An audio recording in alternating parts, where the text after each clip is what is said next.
안녕하세요. 낭독하는 사람들의 모임입니다. 오늘 낭독해드릴 책은 마흔에 읽는 쇼펜하우어입니다. 반복되는 일상과 희미해진 기대 속에서 인생은 고통이라는 쇼펜하우어의 말에 고개를 끄덕이게 되는 나이 40. 인생의 분기점에서 흔들리는 당신을 위해 쇼펜하우어가 냉철하고 현실적인 지혜를 건넵니다. 그는 삶의 기준을 타인이 아닌 나 자신에게서 찾고 고통을 피하지 않고 직면할 때 진짜 행복이 시작된다고 말합니다. 애써 괜찮다고 말하지 않아 더욱 깊은 위로를 주는 그의 30가지 조언은 헛된 희망 대신 단단한 삶의 태도를 가르쳐 줍니다. 타인의 시선에서 벗어나 내 인생의 주도권을 되찾고 싶다면 이 책이 인생 후반을 살아갈 통찰과 용기를 선물할 것입니다. 그럼 이제 책 속으로 함께 떠나보겠습니다. 책 속에서 행복하고 의미 있는 시간 되시길 바랍니다. 구독과 좋아요는 큰 힘이 됩니다. 행복하게 산다는 것은 어쩌면 고통을 견딘다는 것이다. 하나의 고통은 때로 열의 쾌락에 맞먹는 힘을 가졌기 때문이다.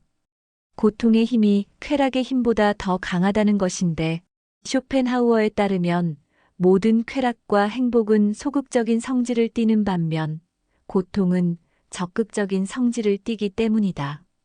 이 때문에 인간은 행복은 잘 모르지만 불행은 잘 인지한다. 그래서 부와 명예를 가졌을 때는 그 가치를 모르다가 그것이 사라지면 비로소 그 소중함을 깨닫는다. 건강도 마찬가지다.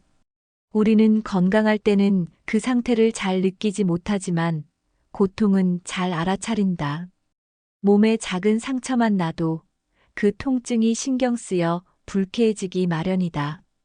가령 건강한 위의 상태는 느끼지 못하지만 위에 염증이 생겼을 때는 분명하게 고통을 느낀다.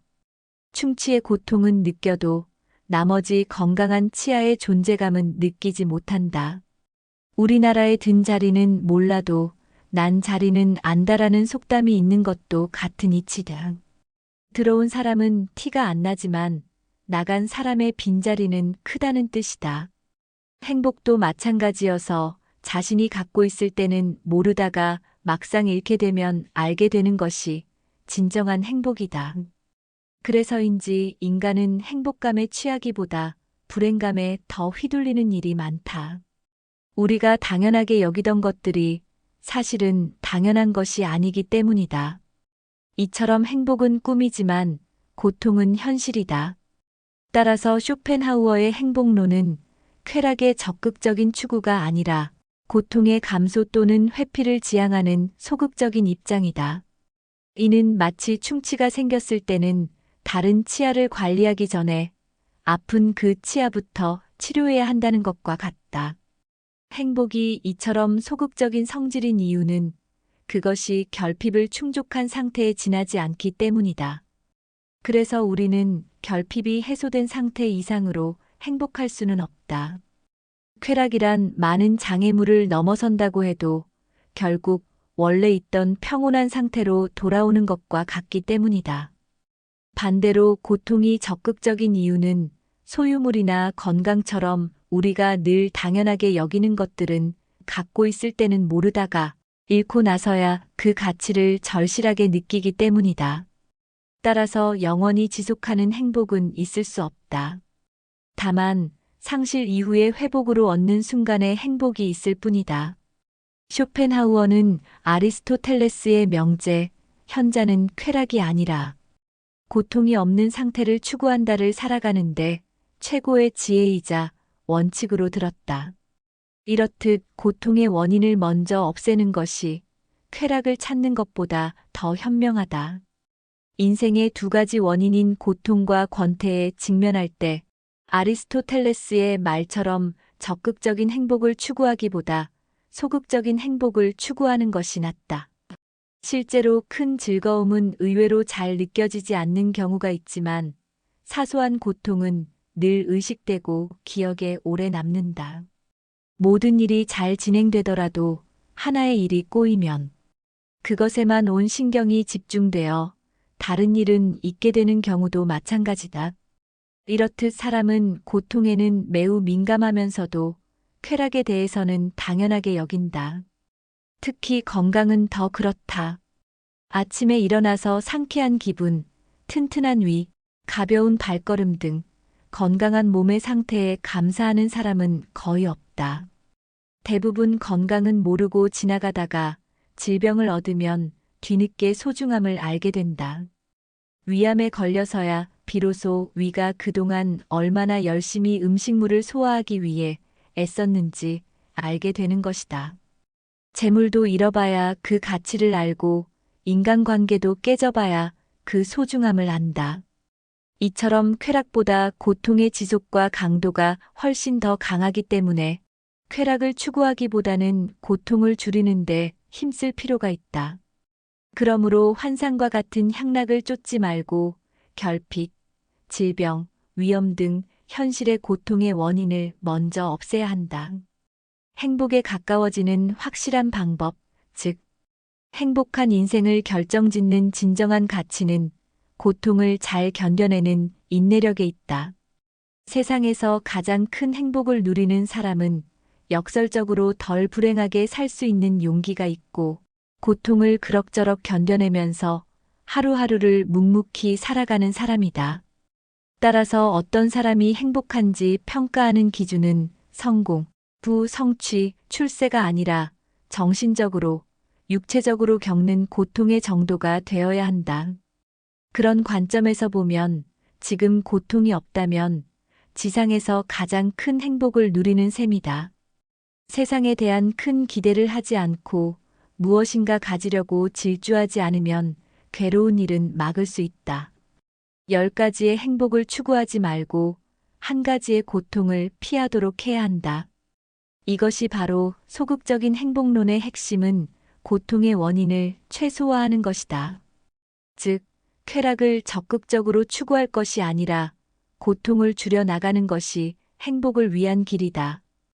특히 건강에 대해서 병을 예방하는 일이 쾌락을 추구하는 일보다 더 중요한 것은 말할 필요가 없다.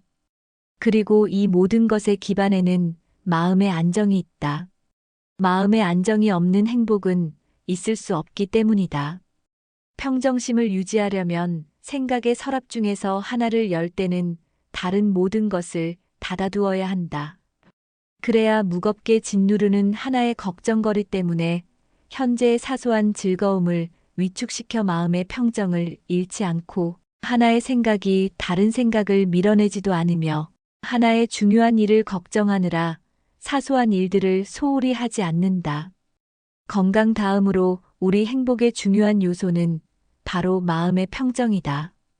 이러한 마음의 평정을 강조하기 위해 쇼펜하우어는 인간의 마음 상태를 익시온이 돌아가는 바퀴에 묶여 있는 것에 비유한다. 그리스 신화에 나오는 익시온은 그리스 테살리아 지방에 살던 라피타이족의 왕으로 그에게 관례적인 결혼 선물을 요구한 장인 데이오네우스를 불에 밀어 죽인 살인자다. 그리스 최고신 제우스는 그의 살인죄를 사하고 그를 신이 살고 있는 올림포스 산으로 초대했는데 익시온은 제우스의 아내 헤라 여신에게 반해서 계속 따라다녔다. 아내에게 이 말을 전해 듣고도 이를 안 제우스는 구름으로 헤라와 똑같은 여신을 만들어 놓았는데 익시온이 그녀를 겁탈하고 자신이 헤라를 가졌다고 떠벌리고 다녔다. 이에 분노한 제우스는 익시온을 불타는 수레바퀴에 매달아 영원히 돌아가게 만들었다. 쇼펜하우어는 인간이 마치 돌아가는 바퀴에 묶여있는 익시온처럼 삶의 의지의 지배를 받아 끊임없이 움직인다고 보았다. 불타는 수레바퀴에 매달려 돌아가고 있으니 얼마나 마음이 불안하겠는가. 마음의 안정 없이는 결코 진정한 행복이 있을 수 없기 때문에 우리는 익시온의 바퀴가 멈추도록 노력해야 한다. 쇼펜하우어가 추구하는 행복은 이처럼 소극적인 입장에서 바라본 마음의 평온이다. 이것은 스토아 학파가 주장한 아파테이아와 같다. 아파테이아는 욕구가 없는 금욕의 경지를 말한다. 정념에서 해방됨으로써 평온에 도달하는 것처럼 쇼펜하우어도 마음의 평온을 통해 행복해진다고 가르친다. 중요한 것은 정념을 없애고 조용함을 얻기 위해 마음의 동요를 최대한 줄여야 한다는 것이다. 마음의 평정을 찾는 4가지 방법. 그렇다면 마음의 평정은 어떻게 찾을 수 있을까? 특히 40대는 사회 활동이 가장 활발한 시기로 많은 사람과 접촉한다. 사람들과 어울리다 보면 여러 가지 예상치 못한 일로 상처를 받는 일이 생긴다. 시기심, 질투도 겪는다. 또한 직업과 관련된 공적인 만남뿐만 아니라 동호회나 동창회 등 사적인 모임에서 타인의 마음에 상처를 주는 시련이 많이 오고 간다. 예를 들어 돈 자랑, 자식 자랑, 집 자랑이다. 행복을 위해서는 이런 흔들림 속에서 마음의 평정을 찾는 것이 반드시 필요하다. 음식을 절제하면 몸이 건강해지듯이 외적인 자극에 대한 반응을 줄여야 마음의 평정을 얻을 수 있다. 첫째, 불필요한 인간관계를 정리하라. 무엇보다 확실한 방법은 사람과의 불필요한 교제를 줄이는 것이다. 대화할 가치가 없는 사람을 만나면 마음이 상하는 일이 생길 수 있기 때문이다. 이와 더불어 중요한 점은 타인과 비교하지 말고 질투심을 갖지 말아야 하며 자신의 자존감을 지키는 일이다. 물론 모든 인간관계를 끊으면 오히려 따분하고 심심한 기분에 시달릴 수 있다. 그런 극단적인 상황을 피해 만나는 사람들의 범위를 좁혀서 자신의 생활 방식을 단순하게 유지한다면 마음의 동요를 줄일 수 있다. 쇼펜하우어는 무료함을 야기하지 않는 범위 내에서 될 수 있는 한 관계를 단순화하고 생활 방식을 극히 단조롭게 해야 행복해진다고 했다. 둘째, 질투를 경계하라. 질투는 인간의 자연스러운 감정이지만 자신의 것을 남의 것과 비교하지 말고 즐기자. 쇼펜하우어는 세네카의 말을 인용했다. 우리는 자신의 것을 남의 것과 비교하지 말고 즐기자. 다른 사람이 행복하다고 괴로워하는 자는 결코 행복하지 못할 것이다. 자기보다 형편이 나아 보이는 사람보다 형편이 나쁜 사람을 살펴보는 방법도 괜찮다. 우리의 고통보다 더 큰 고통을 바라보는 것이 효과적인 위안이 되기 때문이다. 쇼펜하우어는 아버지가 돌아가시고 어머니와의 사이가 좋지 않을 때 친구 앙팀에게 자신의 상황을 비탄하는 편지를 자주 보냈는데 그때 앙팀은 쇼펜하우어를 위로하며 조심스럽게 이야기했다. 그래도 너보다 더 불행한 사람이 있다는 걸 생각하며 불행을 참고 견디기 바란다. 셋째, 큰 희망을 걸지 마라. 큰 희망은 그만큼 큰 실망을 낳기 쉽다. 우리는 가끔 태어나지 않았더라면 더 좋았을 것이라는 후회를 한다. 우리는 우주의 먼지와 같은 존재이기에 그런 허무함에 빠질 수 있다. 그래도 우리는 살아서 존재하는 일에 감사해야 한다. 내가 이 세상에 없었더라면 이런 한탄도 할 수 없을 것이기 때문이다. 만약 꿈이 깨지고 실패를 겪는다 해도 그것이 태어나지 않은 것보다는 나을 것이다. 쇼펜하우어는 말했다. 우리 삶은 아주 작은 점에 불과하다. 넷째, 세상에는 거짓이 많다는 점을 알아라. 이 세상에는 알맹이 없는 껍데기가 더 존경받는 일이 많다. 지식을 가르치는 학교나 종교를 알리는 단체도 모두 겉모습만 번지르르한 경우가 많다. 알찬 속보다 가짜의 겉모습이 지배하는 세상에서는 행복도 마찬가지로 바깥에 드러나는 모습으로 판단되기 쉽다. 그러나 진정한 행복은 그런 화려한 겉모습에 있지 않다. 행복은 학교의 지식처럼 배울 수 없고 종교단체에서 경건하게 체험할 수 있는 것도 아니다. 따라서 쇼펜하우어는 행복한 사람을 제대로 알아보려면 그의 즐거움보다 슬픔을 살펴야 한다고 했다. 행복의 알맹이를 알기 위해서는 어떤 것에 즐거워하는지가 아니라 어떤 일에서 고통을 느끼는지를 확인해 봐야 한다. 나를 불안하게 하는 것들과 작별하다. 나를 불안하게 하는 것들과 작별하기 위해 평정심을 추구한 대표적인 학파가 스토아 학파다. 그들은 세상에 일어나는 모든 사건은 우주, 자연의 법칙에 따라 그렇게 일어나게끔 이미 결정돼 있다고 주장했다. 우리가 어떤 일을 불행으로 느끼는 이유는 그것이 우연이라 생각하기 때문이다. 그러나 늙어가는 것, 죽어야 하는 일, 일상에서 일어나는 슬픈 일을 필연적인 것으로 받아들이면 슬퍼하지 않게 된다. 세상에 많은 일이 우연에 따라 일어난다고 생각한다면 인생은 고통의 연속이지만 운명으로 받아들인다면 불안이나 걱정이 줄어들게 된다. 이처럼 행복해지기 위해서는 의지와 마음의 동요가 적어야 한다. 결국 너무 불행해지지 않으려면 너무 행복해지려는 요구를 하지 않는 것이 가장 확실한 방법이다.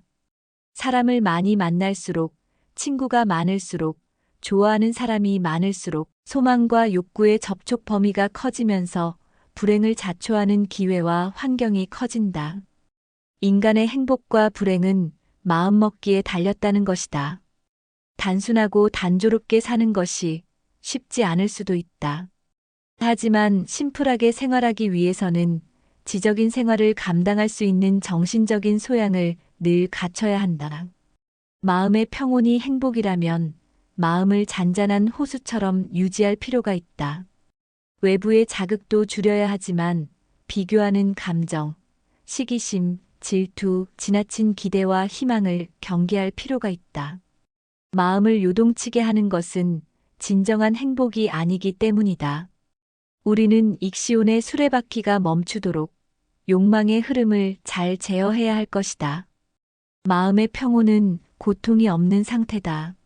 현명한 인간은 무엇보다 고통이 없는 상태, 괴롭힘을 당하지 않는 상태, 안정과 여유를 얻으려고 애쓴다. 우리도 욕망의 흐름에서 벗어나 자유롭고 때로 무관심하게 세계를 객관적으로 바라볼 줄 알아야 한다. 익시온의 바퀴가 멈추면 에피쿠로스 학파가 말한 완전한 행복의 상태에 이른다.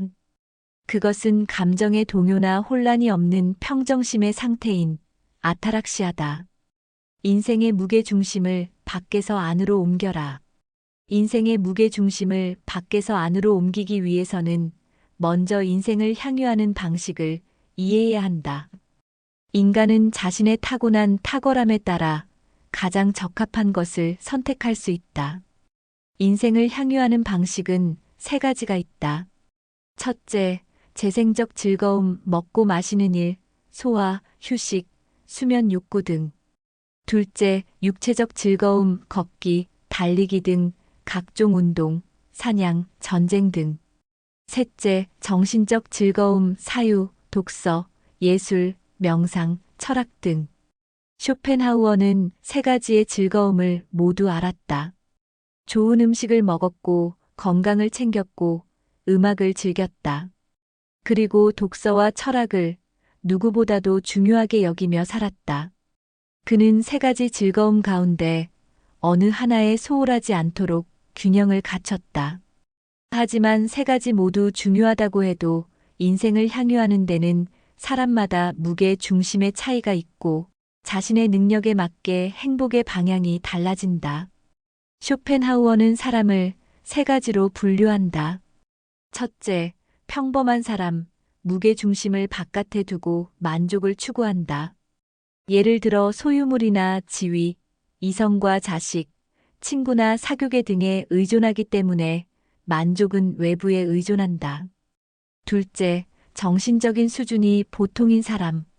실용학문에서 즐거움을 찾기 때문에 무게 중심이 밖과 안에 걸쳐 있다.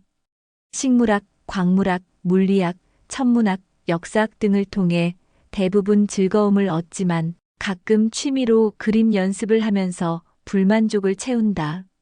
셋째, 정신적인 능력이 탁월한 사람 가장 고상한 향유 방식을 통해 무게 중심을 완전히 자신 안에 둔다. 사물의 존재와 본질 자체에 관심을 갖고 예술, 문화, 철학 등을 통해 자신의 견해를 만들어 간다.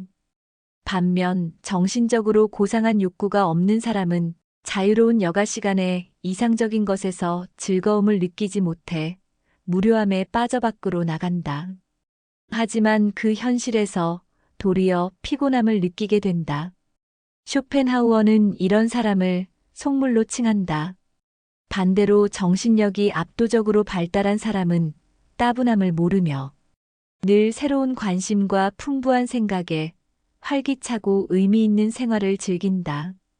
더 배우고 연구하고 생각하려는 욕구가 강할수록 여가 시간에 혼자서도 마음껏 자유를 즐길 수 있다.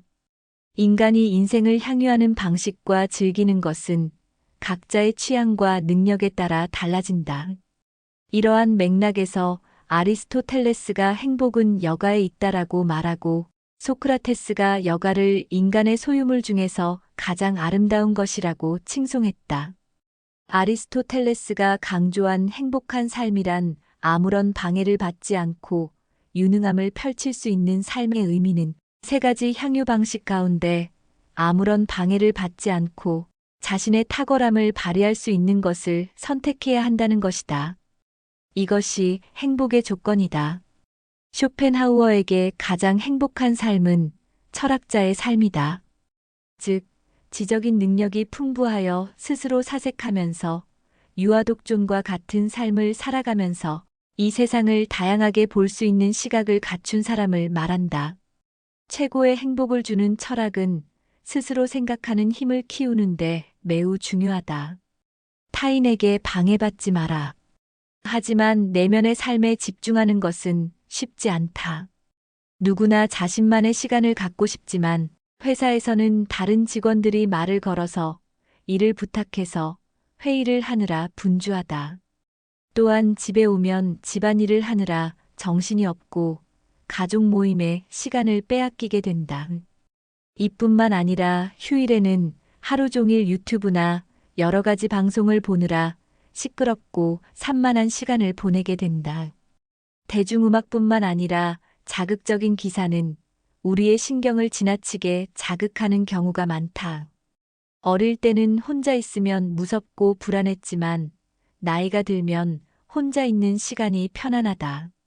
20대와 30대에는 경력을 쌓고 경험을 넓히기 위해 사람들을 만나느라 정신이 없다. 그러나 40대부터는 어느 정도 여유도 있고 사회적으로 자리를 잡아서 혼자만의 시간을 보낼 기회가 생긴다. 이때가 바로 자신이 소중하게 생각하는 것에 대한 선택과 집중이 필요할 때다. 40대 이후부터는 삶의 무게 중심을 점차 밖에서 안으로 옮겨야 한다. 즉, 자신의 내면을 더 성찰하여 자기를 더 깊이 알아가야 한다. 무게 중심이 바깥에 있는 사람은 출세, 승진, 명예, 부를 추구하며 각종 모임 등에 빠져서 즐거움을 구하지만 무게 중심이 안에 있는 사람은 혼자 있는 시간을 가지면서 개인적인 취향에 따라 예술, 시와 문화, 철학 등을 가까이 하게 된다. 이런 정신적인 즐거움은 속물이 누릴 수 없는 것이다. 사람들과의 만남을 줄이고 늘 책을 가까이 하고 좋아하는 노래를 들으며 스스로 생각하는 힘을 키우기를 권한다. 기회가 되면 미술 전시나 연주회를 찾아서 최고의 예술가가 만들어낸 작품을 감상하며 인생의 고뇌에서 벗어나는 시간도 가지면 좋다. 혼자서 산행을 하며 자신을 만나는 훈련도 해야 한다. 이처럼 고독은 나의 진정한 모습을 들여다볼 수 있는 벗이다. 마음부터 어느 누구한테도 방해받지 않는 잔잔함을 스스로 찾도록 해야 할 것이다. 이를 위해서는 심리적 거리두기도 필요한데 쇼펜하우어의 말에 따르면 다른 사람들을 우리가 아니라 그들로 생각하는 것이 익숙해질 것이다. 당신의 거리를 유지하라. 고슴도치의 딜레마. 타인과 거리를 두는 지혜는 관계 속에서 발견된다. 서로 견딜 수 있는 적당한 간격을 발견했을 때 그것은 바로 정중함과 예의로 나타난다. 쇼펜하우어는 단 한 명의 친구도 없이 혼자 지냈다. 가족도 없었고 조국도 없었다. 오직 애완견 아트마만이 곁에 있었다. 쇼펜하우어가 아트만과 산책하는 일이 일상이었다. 이런 쇼펜하우어에 대한 니체는 저서 교육자로서의 쇼펜하우어에서 이렇게 썼다. 한 명의 친구가 있느냐 또는 한 명의 친구가 없느냐 하는 차이는 무한하다. 이 말은 인간의 양면성을 보여준다. 인간은 혼자 있기를 좋아하면서도 타인과 어울리는 것도 즐긴다.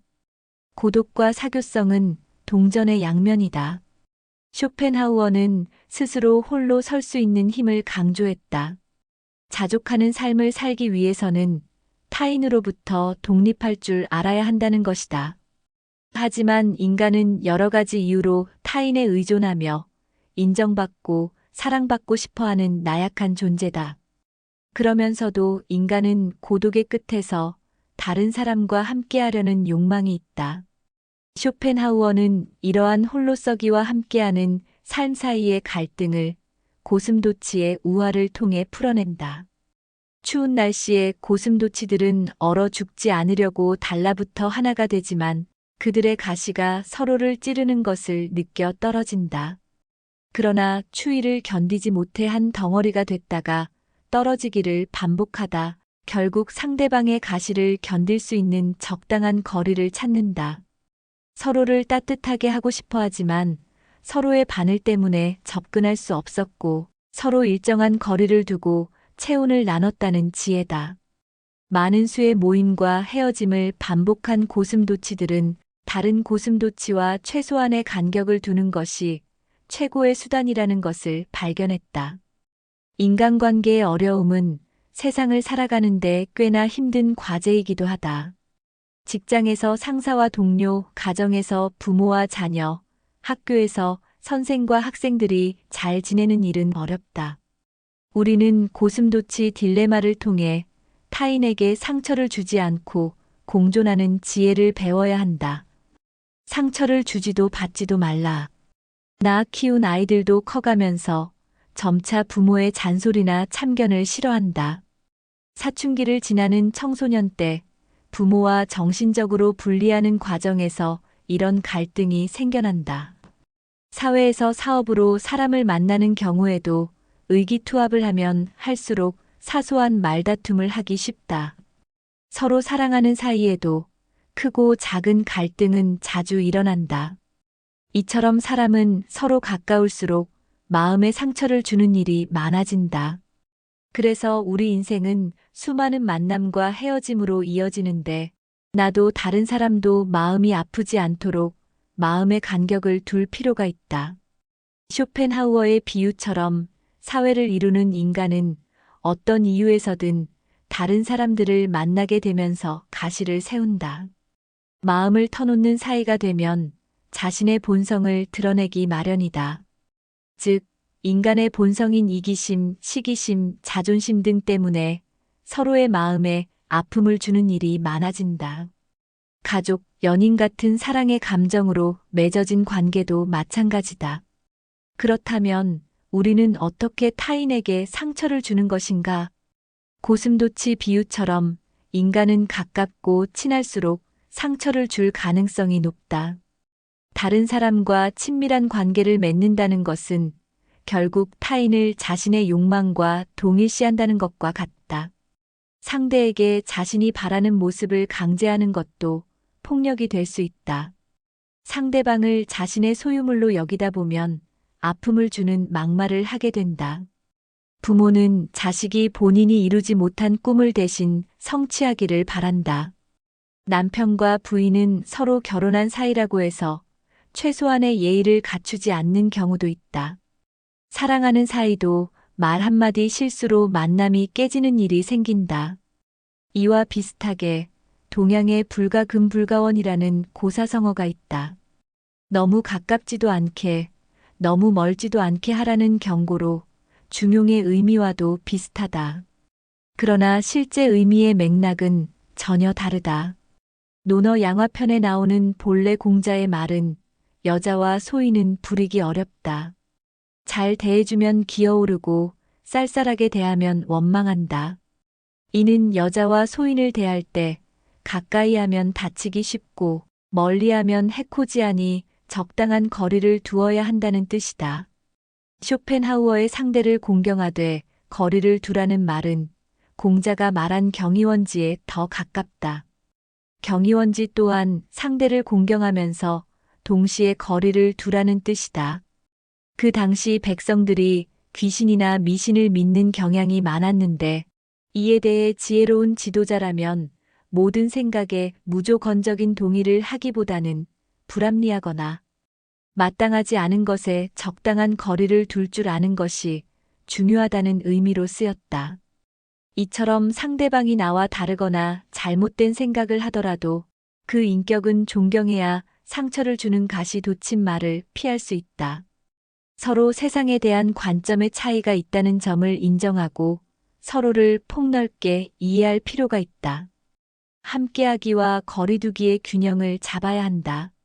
사회란 모두 필연적으로 서로의 수능과 타협을 요구한다. 강요는 모든 사회에서 뗄 수 없이 붙어 다닌다.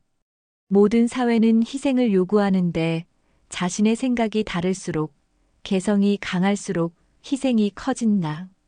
앞서 말했듯 사람을 많이 만날수록, 친구가 많을수록, 좋아하는 사람이 많을수록 접촉 범위가 커지면서 불행을 자초할 수 있는 기회와 환경이 넓어지는 것이다. 인간은 내면이 공허하고 삶이 단조로울 때 다른 사람의 온기를 필요로 한다. 함께 이야기하면서 공감받고 지지받고 인정받고 싶은 것이다. 그러나 막상 타인과의 생각의 차이를 느껴 실망하면 관계가 다시 멀어진다.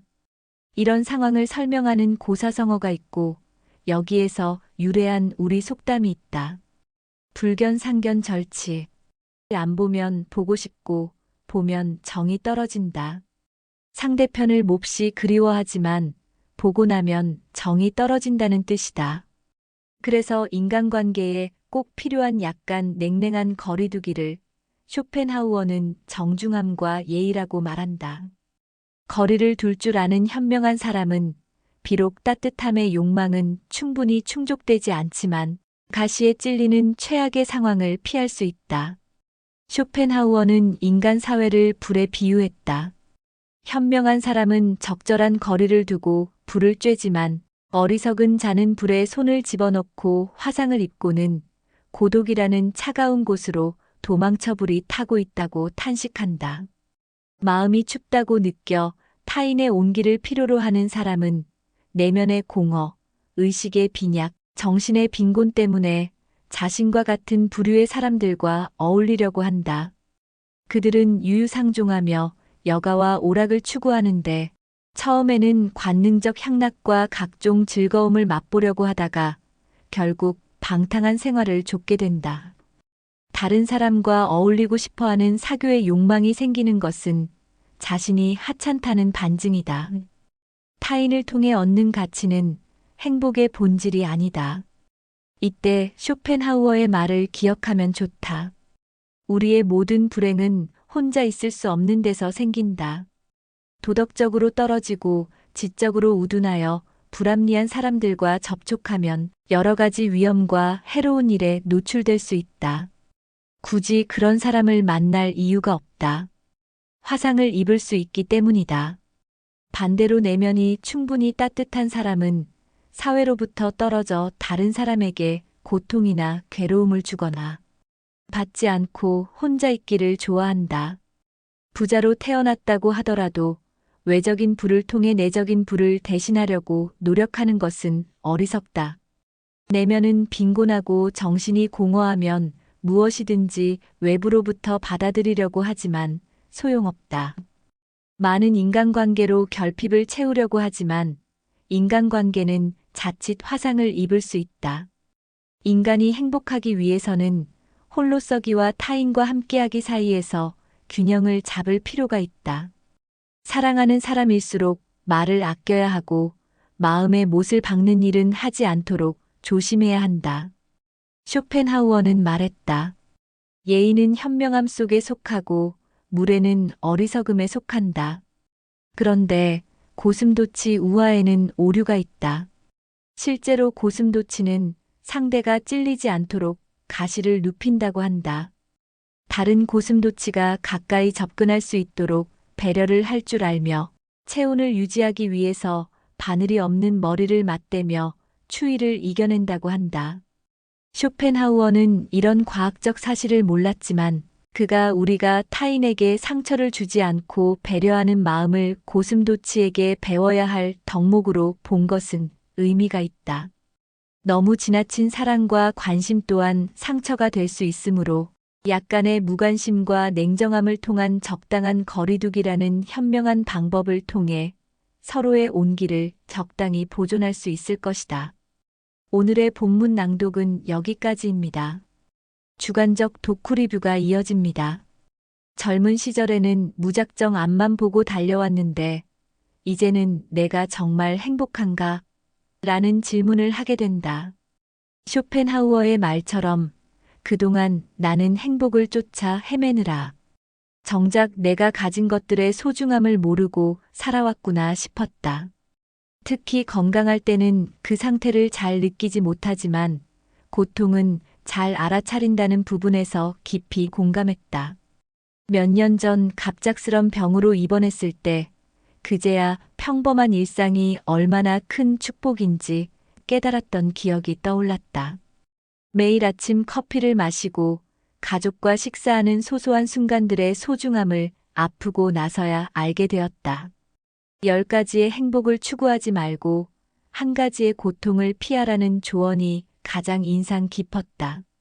지금까지 더 많은 것을 가지려고 애썼는데 그 과정에서 오히려 불안과 스트레스만 쌓여갔다.